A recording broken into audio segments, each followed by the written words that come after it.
The purpose of this show is to guide you to realign with habits that get you to live the life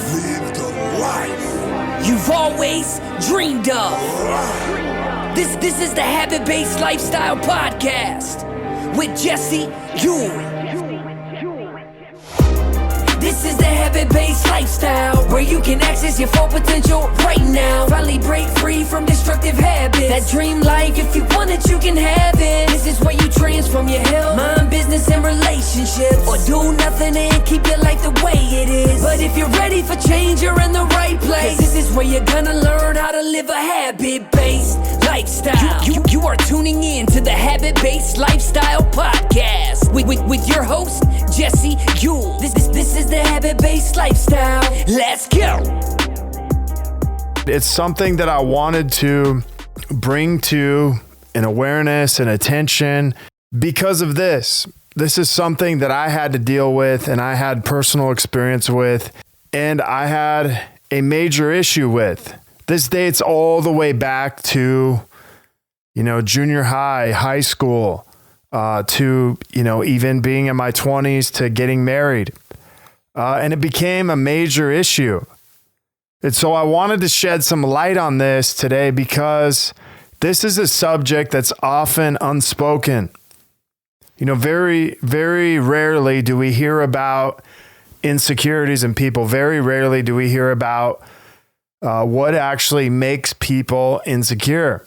And I think a lot of times this stems all the way back to our childhood, to growing up. And some of the things that would come up in this place was maybe being picked on, when you were a kid, picked on. Like, there's a lot of different ways we may have been picked on. It could have been being picked last. For me, I was a little bit of a huskier kid when I was younger. Sometimes I did get picked last, but one of the things that I often did is I often was working.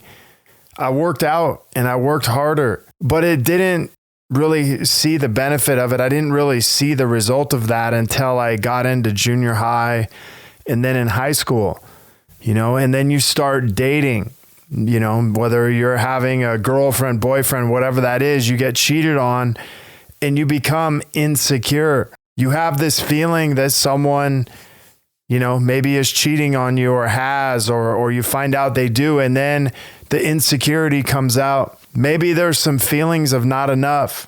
But whatever this is, this comes back to oftentimes how we grew up. And I will speak from my experiences. I dated quite a few girls growing up, and quite a few of them, I would find myself in these situations where, I may end up getting cheated on, or I may cheat on them. And so what it brought up a lot of times is this feeling of insecurity, not really being sure if someone was loyal or honest with you, and carrying that into kind of like the next relationship. And because of that, then your next relationship may not be as committed as you were in the last one, because there was always this tendency that, hey, somebody may be cheating on the other person. And this often snowballs into relationship after relationship. And I could say for the majority of my relationships until I met my wife, there was a lot of that went on. Getting cheated on, being a cheater. And so there was always kind of this guard up in that place. I could even go back to sports. One of the first things that in sports is you don't want to be picked last. You want to make sure you make the team. And so there's this insecurity that I either don't play or I don't get picked. And so you, a lot of times, choose to either get better, to work harder, or you may just give up. So one of the things that I started to do early on is I started working harder, working my ass off, so I wasn't one of the last people picked. I wasn't in the lower tier of athletes. But as I got into high school, I found myself in this place where I began using steroids at a very young age. I was around 16 and a half, 17. And I started using them because I had this insecurity. And it wasn't just about being an athlete, but it was also around women. And it was a way that I could measure myself and tell, internally, hey, I'm better than everybody else. I'm stronger than everybody else. I'm bigger than everybody else. And so no one can hurt me. And I would say this would even go back to my relationship with my dad.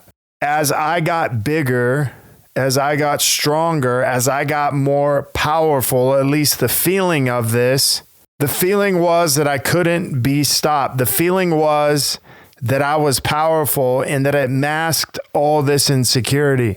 Yet on the inside, I was still insecure. I would be jealous. I would often get in fights.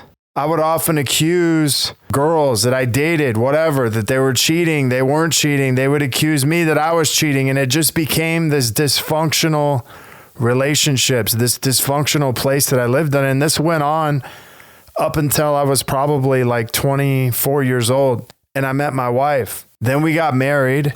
We, had a great relationship, especially in the beginning. But I had these bouts of jealousy, these bouts of insecurity. These things from my past, because I hadn't dealt with them, these insecurities, this jealousy from my past came with me into my relationship and my marriage with my wife. And these would come out at parties. These would come out in conversations where she may be talking to a guy or whatever.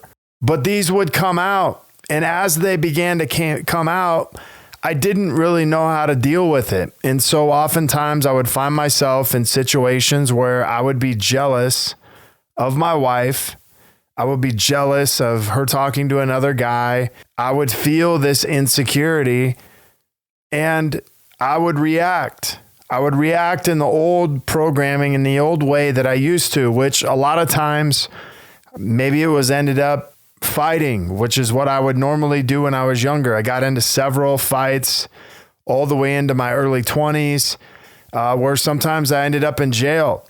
But that was what I knew. And so now I'm in this marriage, married to my wife, and this stuff is beginning to come out. We'd go to friends' houses and I don't even know how I would come up with it, but I would imagine my wife cheating on me, or I would imagine, some guy chasing my wife. And it would happen a lot of times if I got drunk, I would get triggered. Guys would talk to her and I'm like, this guy wants you. I would create this scenario in my head and I would immediately get insecure. And so maybe you're listening to this, you're like, dude, I can't relate to this. But guess what? Like, there's a lot of people that deal with insecurity on a daily basis that have never dealt with this from their past. And I want to bring this to surface, not only for me to deal with this at a deeper level, but also to assist other people in how they may be feeling. So this went on for several years off and on. And in fact, many times my wife would avoid conversations with guys. She would avoid going out with her friends. She would avoid going to parties as a married couple because sometimes I would be jealous. I would get insecure. I don't even know what really caused me to get triggered by it other than my wife talking to another guy. Somebody maybe looking at her a certain way, but whatever it was, it began to trigger me and make me feel insecure. And I didn't know how to deal with it at the time. So the simplest way for me to think about it was either to fight, flight, or freeze. And many times for me, the way that I was taught how to deal with things is you fight. And so we would get into these arguments, we would get into these huge battles that may last up to a week, 2 weeks, whatever it was. I would accuse my wife of cheating, doing all these things. And yet in the back of my mind, I knew she wasn't doing anything other than just talking to this guy, but it was like I didn't know how to control it. And I can remember this even happening a few years ago. It was like 2 or 3 years ago. And my wife was getting her hair done down here in California where we live now. And she had taken a picture with some movie star and posted it on Instagram and all this and that, and was just kind of like hey, it's cool. I met, this guy and she was with one of her friends, and I immediately freaked out and just threw this big fit. Like, basically, I'm not going to answer the phone. Don't talk to me. Like, we're done. We're all this. And it was basically like me throwing a tantrum for the next 24 hours. And I remember going to bed that night so pissed off and being like, just wait, just watch what I do to you and how I shut you out. And it's not, even today as I talk about it, it's not something I'm proud of, but it's something that I did, and it's something that I learned from. And it was kind of the final time where I was like, man, I got to grow up. I got to move on past this. And I hadn't ever really dealt with all of the other issues and insecurities and jealousies that I had before. And so as I walked through this, I realized that I had to deal with my past. I had to begin to deal with the insecurities and jealousies of my past if I was going to move on and create a new marriage, to create a new foundation of my marriage, one built on trust, because we'd been married for 11 or 12 years at that point, and my wife had never given me a reason not to trust her, yet I treated her at times like she had cheated on me when she really hadn't. But here was the biggest lesson I learned. What's happened in the past isn't today. What's happened in the past isn't today. And many times we treat situations, we treat our loved ones, we treat people like they've done something to us today, yet it's something that happened to us in the past. The other lesson is this: we must deal with our past in order to create a new future. And so the only way that I can create a new future with my wife is to let go of the past and to begin to work through that and get rid of it. But I can't create a new future if I haven't gotten rid of the past. And that was one of the main things that I realized. And this may be past relationships, past traumas, dramas, events. These all come with us when we get married. These all come with us when we get into relationships. And then the minute stress happens, it's like we forgot about everything and we go back to these events and reenact them today. We literally reenact them today. So where in your life do you need to get over the insecurity? You need to get over the past cheating, the past traumas, dramas, whatever it is, the past jealousies, and begin to move forward to create a new future. And maybe it's a new future with your husband, your wife. Maybe it's a new future with your spouse, girlfriend, whatever it is, boyfriend. But I'm here to tell you this: if you don't deal with the past, you'll keep recreating this in future relationships. No matter if you get married, no matter if you get divorced, you're still going to deal with these if you don't start dealing with them today. And it isn't just relationships. This isn't the only place this happens. This happens all the time. Insecure about our bodies, insecure about maybe how we grew up spiritually, how we were maybe treated at church by a pastor, church member, whatever that is. And then insecurity about money, business. Like, this ruins us living in the present moment. This ruins us living in today. So you have a choice. Continue to let this affect how you live today. Continue to let this affect your relationship today. And eventually, maybe your spouse gets tired of it. Eventually, maybe you get tired of it and you want to change. But there's only one way to change, and that is to face it. To face that man or woman in the mirror and to just simply declare it's time to move on. It's time to move on from the past and start living from the present so I can begin to create this new reality instead of living in this old place. One that keeps me in prison. The prison that I actually built for myself back when I was a kid, because that was the way that I knew how to survive. And today that's no longer working for me. And so I got to choose something different if I want my life to be different. If I want my marriage to be different, I got to choose something different. And that's what living in the present and creating a new future starts with, is you just being able to face that man or woman in the mirror and just being like, listen, I'm ready to begin to change. I'm ready to begin to let these past issues go. It takes a lot of work, but it takes more work to continue recreating the same old patterns and the same relationships you've had. It takes a lot less work to just start over and start creating from where you're at today. Thank you guys so much for being on here. Thank you for letting me share some of my story in this space with me.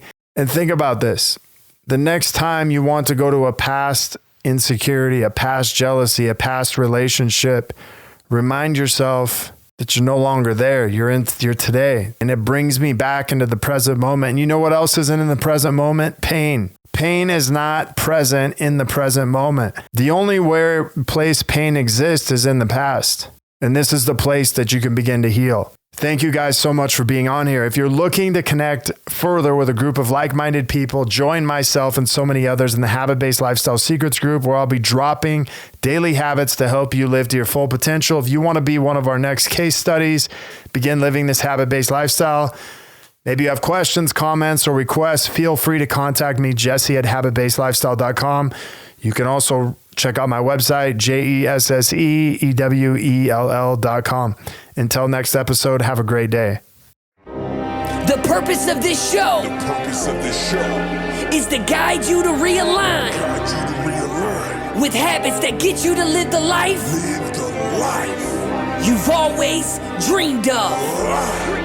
This is the Habit-Based Lifestyle Podcast with Jesse